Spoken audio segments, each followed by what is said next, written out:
नमस्कार, commodity roundup में आपका स्वागत है। मैं हूं मनीषा गुप्ता। आज बात करेंगे चावल की, जहां पर सरकार ने अब बहुत क्लियरली सभी कंपनीज को कह दिया कि रिटेल में यहां पर दाम घटाए जाएं, यानी कि महंगाई पर सरकार का एक और प्रहार। साथ ही बात करेंगे कच्चे तेल की, जहां पर तेजी कल देखने को मिली। जो रेड सी में बहुत कुछ हो रहा है, उसका सीधा एक प्रीमियम हमने यहां पर प्राइसेस में बिल्डअप होता हुआ देखा। Of course as of now supplies में कोई डिस्ट्रप्शन नहीं है, लेकिन जिस तरह के हालात हैं, एक कॉशियस बाइंग अप्रोच हमने यहां पर कच्चे तेल में आते हुए देखी। साथ ही बात करेंगे जीरा की, जहां पर कल लोअर सर्किट के बाद आज भी मुनाफा वसूली देखने को मिली। यहां पर क्या रह सकते हैं क्यूज, इस पर भी करेंगे चर्चा। हमारे साथ हैं चमन लाल सेठिया एक्सपोर्ट्स के सीएमडी विजय सेठिया, एनर्जी एक्सपर्ट नरेंद्र तनेजा, और साथ ही जुड़ेंगे प्रो इंटेलिट्रेड सर्विसेज के फाउंडर्स दिनेश सोमानी। और जीरे पर बात करेंगे हम राजगौर स्पाइसेस के ओनर धनंजय राजगौर से। लेकिन शुरुआत यहां पर कच्चे तेल के साथ कर लेते हैं, जहां पर एक तेजी देखने को मिली है। 70 के ऊपर के भाव फिर से बनते हुए। दिनेश जी, कैसे देखते हैं आप चार्ट्स पे प्राइसेस? क्रूड ऑयल की मैम, किस चीज के? कच्चे तेल पर।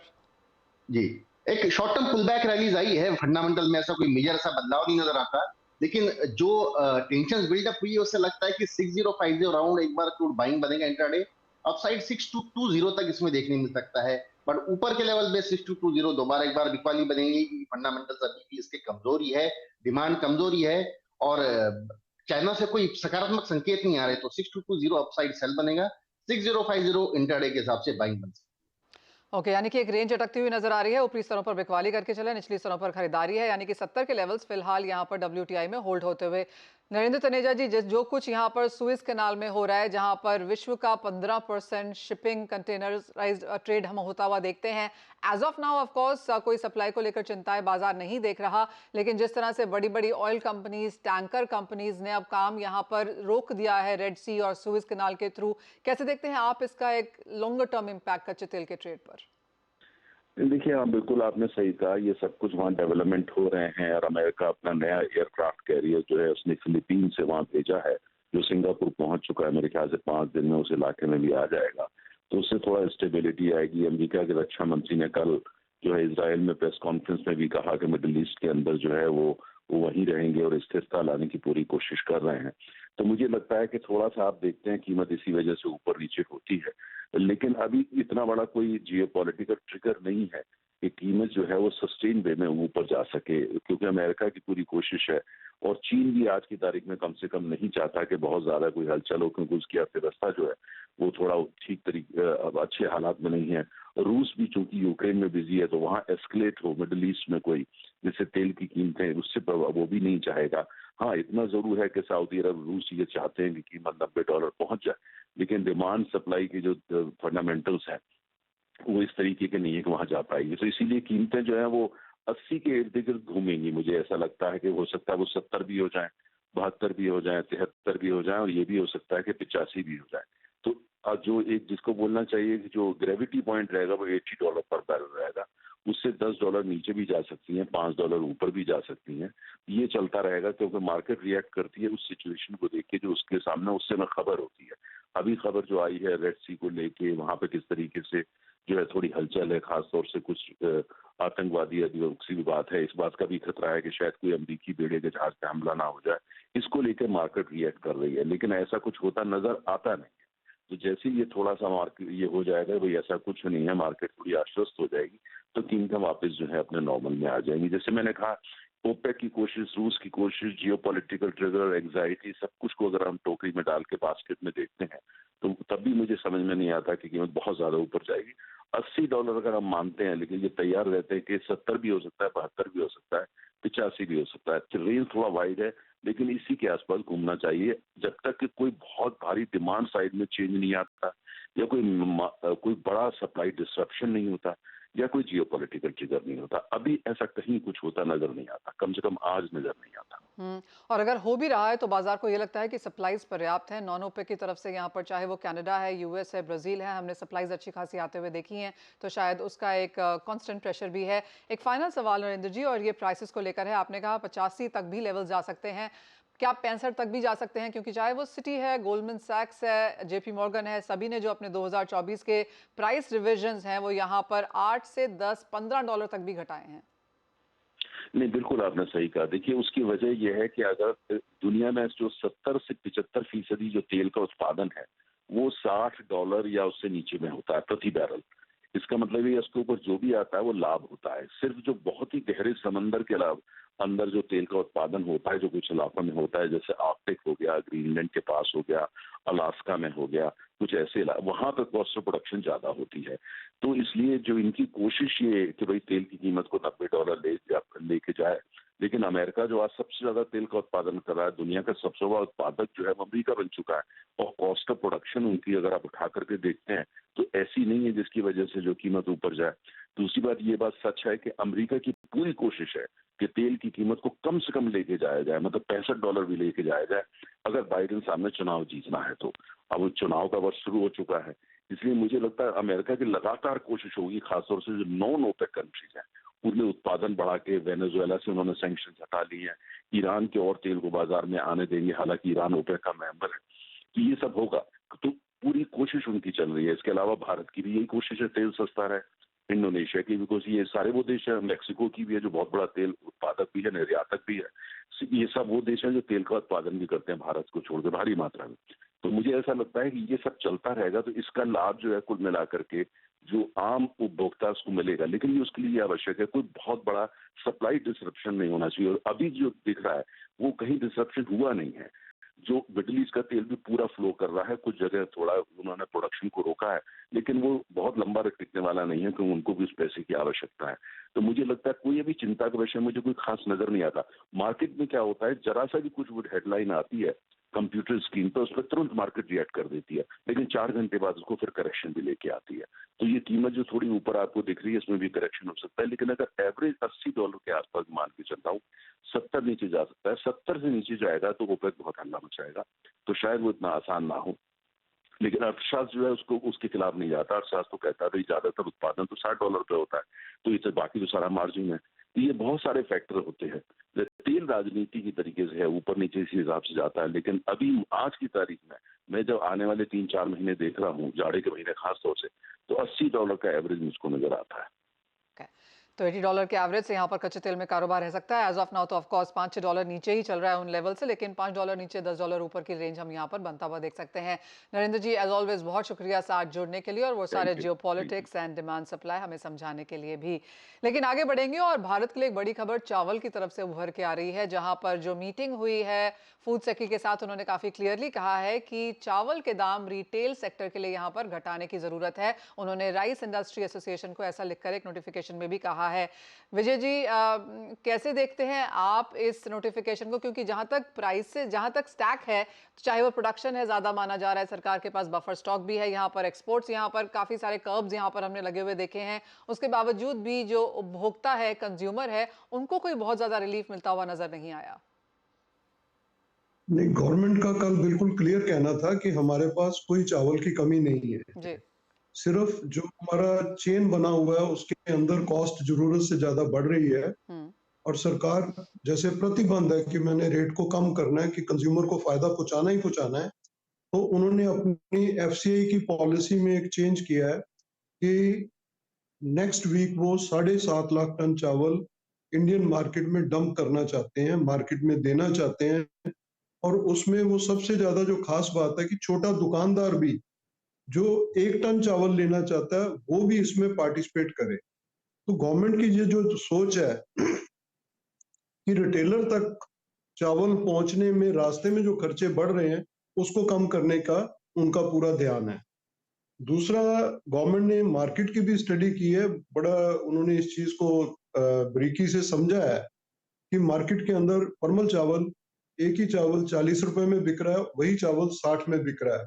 और उन्होंने इंडस्ट्री को ये बोला कि कुछ जगहों पे आप भी गलती पे हो कि आप एमआरपी ज्यादा लिख देते हो, तो जिससे रिटेलर को उसमें से कुछ रेट बढ़ाने का मौका मिल जाता है, जी मैं तो एमआरपी से कम पे बेच रहा हूँ।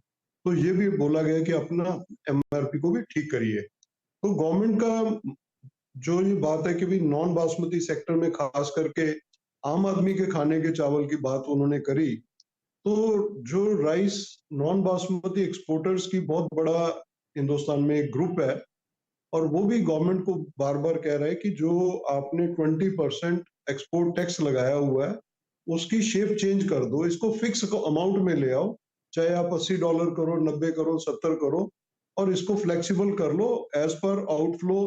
अगर आउटफ्लो ज्यादा है उसको ज्यादा कर दो, आउटफ्लो कम है उसको कम कर दो, ताकि एक अ, सभी के लिए लेवल प्लेइंग फील्ड बन जाए। तो मेरा मानना है कि सरकार के जो ये कदम है कि मार्केट के सेंटीमेंट्स जो हैं वो गलत है उनको ठीक करने के, कि अभी उनका ये मानना है कि तेलंगाना और छत्तीसगढ़ में पैडी की प्रोक्योरमेंट इलेक्शन के बीच में नहीं हो पाई, तो अब वो प्रोक्योरमेंट भी हो जाएगी। चावल की कोई कमी नहीं है। दूसरा, उन्होंने डायरेक्शंस दी हैं कि जो उनके जनरल मैनेजर प्रोक्योरमेंट है कि वो अपने पैन इंडिया कहीं भी कोई राइस के सैंपल देखना चाहते हैं एफसीआई के बायर, उसका अरेंजमेंट करें। तो गवर्नमेंट अपनी तरफ से इंडस्ट्री से, ट्रेड से और सभी से एक सहयोग लेना चाहती है कि जब हम सारी दुनिया में चावल एक्सपोर्ट कर सकते हैं, सारी दुनिया को चावल खाने को दे सकते हैं, क्या अपने देश के लोगों को हम रीजनेबल प्राइस सकते हैं एब्सोल्युटली। चावल विजय जी, नहीं एक मुहैया। और चीज, अगर आप 2023 पर मुड़ के देखें तो चावल की भाव की परफॉर्मेंस अब तक यहाँ पर कैसी रही है? और जो आपने कहा 7.5 लाख टन अगर बाजार में चावल आता है एफसीआई के जरिए, तो सेंटिमेंट के थ्रू ही सही, क्योंकि एक साथ तो नहीं आएगा, लेकिन बाजार को मालूम है उतना चावल बाजार में आएगा, तो कितना प्राइस ओवरऑल कम होता हुआ देखते हैं आप? देखिए, दो तरह से करेक्शन होएगी जी। कि अगर तो चावल 30 केजी की पैकिंग में बिकेगा हम्म। तो उसमें कॉस्ट कम आती है, और अगर कोई इसकी 1 केजी, 5 केजी, 10 केजी पैकिंग करेगा अप टू 25, तो उसमें पैकिंग खर्चे के साथ साथ जीएसटी का भी एक सेगमेंट आ जाएगा कि टैक्स की वजह से भी कीमत बढ़ेगी। तो इसीलिए गवर्नमेंट ने रिटेलर को कि जो खुला बेचता है कि वो भी 1 टन चावल खरीदे और खुला बेचे। तो मैं समझता हूँ कि ये अगर गवर्नमेंट 29 रुपए में चावल इतनी क्वांटिटी मार्केट में लाएगी, तो इंडियन राइस परचेजर जो है, जितनी भी इंडस्ट्री है, वो 29 रुपए 5 पैसे में, 29 रुपए 10 पैसे में ये चावल खरीदने का यत्न करेगा, और उससे मार्केट में अवश्य फर्क पड़ेगा। मार्केट में प्राइसेस कंट्रोल करने में मैं समझता हूँ गवर्नमेंट को काफी सपोर्ट मिलेगी। विजय जी, बहुत शुक्रिया साथ जुड़ने के लिए। तो क्लियरली एक अच्छा खासा प्रेशर यहाँ पर प्राइसेस में आता हुआ, एक बड़ी क्वांटिटी एफसीआई ओपन मार्केट में यहाँ पर बेच सकता है, और क्लियर वार्निंग है यहाँ पर सरकार की तरफ से ट्रेड्स को कि क्योंकि यहाँ पर चावल को लेकर कोई चिंताएं नहीं है, तो भाव जिन लेवल्स पे हैं उन पे नहीं होने चाहिए। चलिए, ये तो बात हुई चावल की, लेकिन इसी के साथ एक ब्रेक की बात करेंगे। जब लौटेंगे तो बात यहाँ पर और एग्री कमोडिटीज की करेंगे, जहाँ पर अच्छी खासी मुनाफा वसूली के साथ कारोबार है। कैसे करें ट्रेड्स, बताएंगे आपको।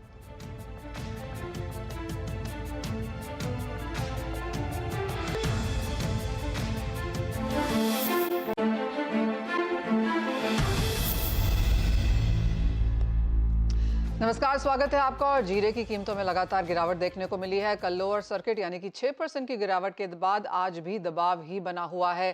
काफी हद तक मार्केट पार्टिसिपेंट्स मानते हैं कि आगे और भी गिरावट देखने को मिल सकती है। दिनेश जी, जो स्तर हम अब बाजार से सुन रहे हैं वो 35,000, 32,000 तक भी सुने जा रहे हैं। चार्ट्स पे अब क्या दिखता है? मंदी में मंदी नजर आती है और तेजी में तेजी नजर आती है। तो अगर ये 40,000 से नीचे ट्रेड कर रहा है तो इसमें निश्चित तौर से 32,000 ही दिखता है। पर मुझे लगता है आने वाले समय में सब कुछ फैक्टर्ड इन है, स्विंग इसमें फैक्टर्ड इन है, और अनुकूल मौसम इसमें फैक्टर्ड इन है, एक्सपोर्ट डिमांड नहीं आ रही वो भी फैक्टर्ड इन है। पर 35,000 से 40,000 यही रेंज मुझे हाल फिलहाल नजर आती है। 35,000 की बहुत ज्यादा कोई मंदी हो नहीं सकती और 40,000 का भी चलना भी नहीं चाहिए। एकदम रेंज बाउंड एक्टिविटी है, और बार बार अभी पेपर में भी न्यूज आ रही है कि स्पाइसेस के बढ़ने से खानों के मतलब इन्फ्लेशन में कुछ ना कुछ ये ऐड कर सकता है। तो गवर्नमेंट की भी इस पर नजर है, तो ये बढ़ने नहीं देगी। बट फंडामेंटल इसको 34,000-35,000 के नीचे आने देंगे। ऑलराइट। एनसीडीएक्स ने जो ये जीरा मिनी स्टार्ट किया है, आपको लगता है ये सपोर्टिव होगा? क्योंकि काफी लोग कंप्लेन कर रहे थे कि जिस तरह के मार्जिन्स हैं, आम आदमी के लिए कारोबार या हेज करना मुश्किल है। बहुत ज्यादा कोई मुझे उम्मीद नजर नहीं आती इससे। अगर वॉल्यूम होना है तो 3 टन वाले सौदे में ही अच्छा वॉल्यूम होना है। 1 टन में इन्होंने पहले भी ग्वार की सीड लाया था और बहुत कुछ इन्होंने चेंजेस करने की कोशिश की, बट वो सफल नहीं हो पाए।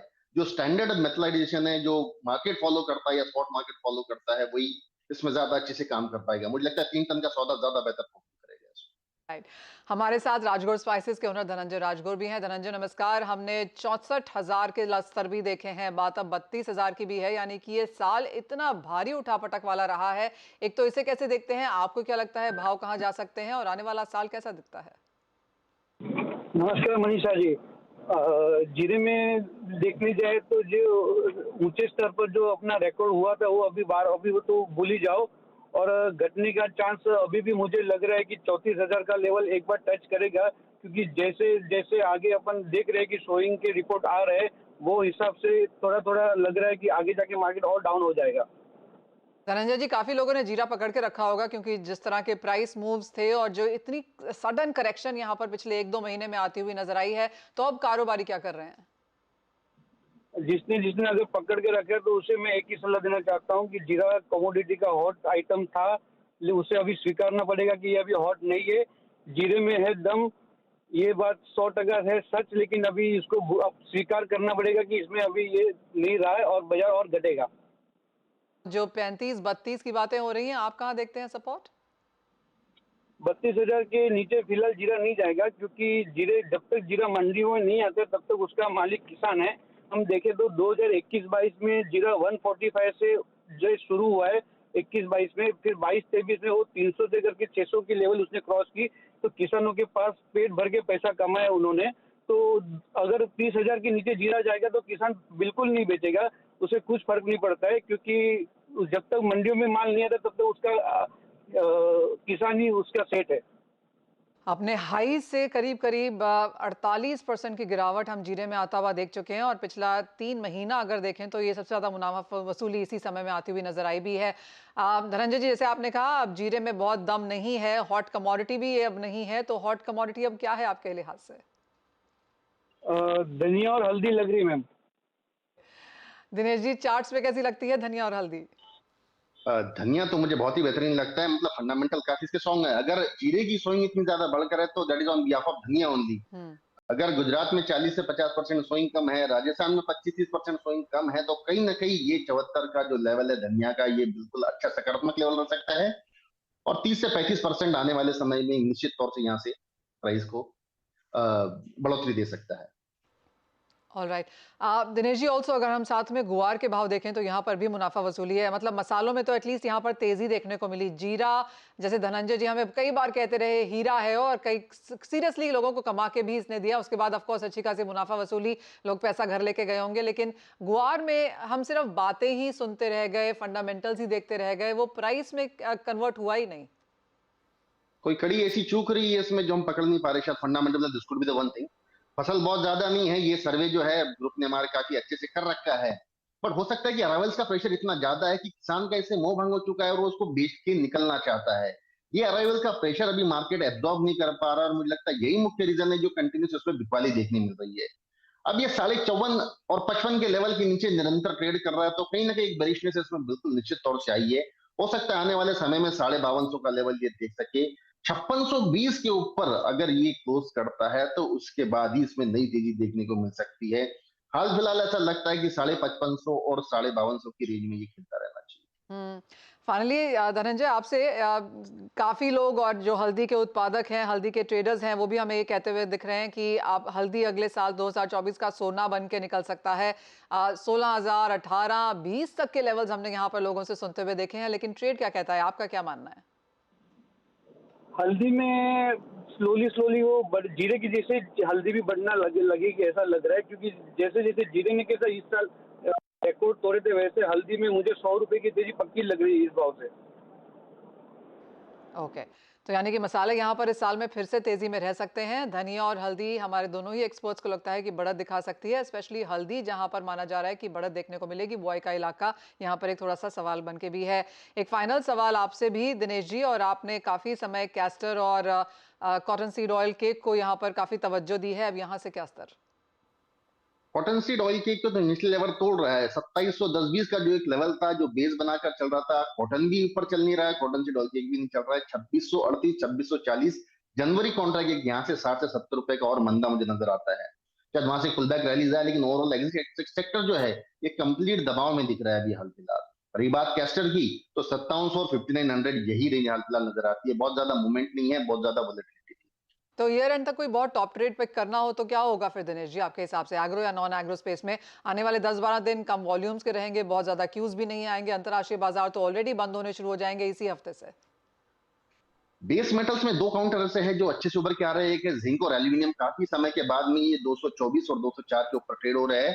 मुझे लगता है इन पर बेट करना थोड़ा ज्यादा मुनासिब रहेगा। मोमेंटम इनमें स्ट्रॉन्ग आया है और आने वाले समय में 3 से 4% का मुनाफा बहुत जल्दी ये दे सकता है। एग्री स्पेस में धनिया पर ही मैं अपना दाव लगाना चाहूंगा। 7300-7400 का जनवरी कॉन्ट्रैक्ट धनिया लेकर चलना चाहिए। आने वाले समय में 8082 लेवल देखने मिल सकता है और 7150 का स्टॉप लॉस करना चाहिए। All right. तो क्लियरली धनिया यहाँ पर एक टॉपिक फिलहाल मसालों की तरफ से आता हुआ, हल्दी उसे फॉलो कर सकता है और खरीदारी अगर करके चलना है तो यहाँ पर मेटल्स पे ध्यान दें, क्योंकि यहाँ पर कुछ सपोर्ट्स हमने बनते हुए देखे हैं, चाहे वो डॉलर इंडेक्स है, सप्लाई डिस्ट्रप्शंस है, चीन की तरफ से मांग नवंबर में अच्छी आई है, वो आंकड़े यहाँ पर ऑन द स्ट्रॉन्गर साइड है, तो उन सभी का फायदा यहाँ पर मेटल्स उठाते हुए।